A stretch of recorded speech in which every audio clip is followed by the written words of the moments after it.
This story was told to me by an old truck driver named Ma. It happened to him personally, back in the mid-1990s. That day, old Ma was hauling timber from the Gongnaisi Forest Farm to Haejing County. The roads were terrible, mostly sand and gravel, full of winding paths.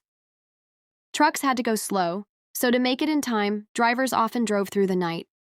That night, old Ma was doing just that. The road was dark and empty. He was used to it, having done this many times before. Around 2 a.m., he saw the flickering taillights of a vehicle ahead. Thinking it was another truck, he sped up to catch up. As he got closer, he realized it was a medium-sized bus, not a timber truck. That was strange. There were no night buses on this route as far as he knew.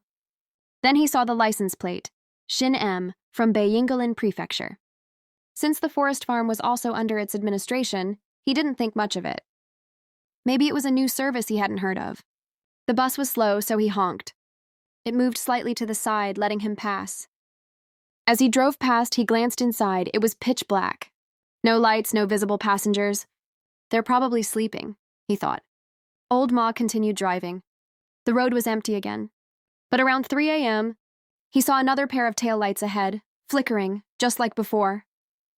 As he got closer, he saw the license plate again, Shin M. It was the same bus. Old Ma felt a chill. That bus shouldn't be ahead of him.